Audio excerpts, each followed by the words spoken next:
President Uhuru Kenyatta has urged the international community to accelerate actions to avert the environmental threats facing the world. In the two-day meeting dubbed Stockholm +50, President Kenyatta is expected to articulate Kenya's position on the environmental debate regarding issues to do with climate change, nature and biodiversity loss. Rose Wangoi is on that beat tonight.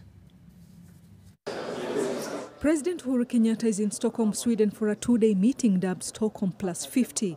The head of state is leading the Kenyan delegation not just as a co-chair of the meeting, but also as a global champion on environmental matters. During the opening of the International Environment meeting today, President Kenyatta called on all participants to seize the opportunity presented by the Stockholm +50 meeting to hasten the pace and quality of the environment action. That over the last 50 years, we have deepened our understanding of the grave environmental threat that we all face.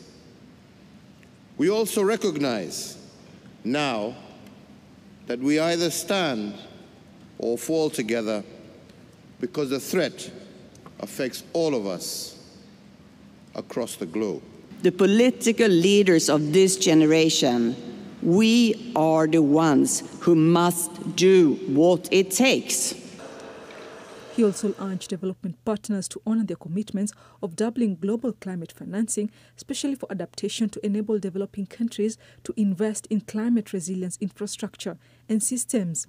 Africa, despite its relatively limited global emission footprint, is suffering disproportionately from the impact of climate change. As a result of flooding, drought, rising sea levels.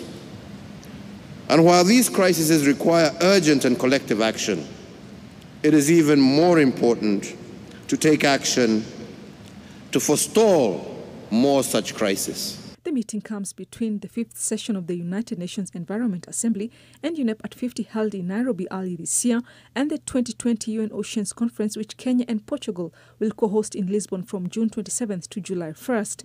Besides the Stockholm +50 meeting, President Kenyatta will also chair a special high-level segment on the road to Lisbon for the Oceans Conference, as well as hold bilateral meetings with other leaders focusing on the global action on climate change.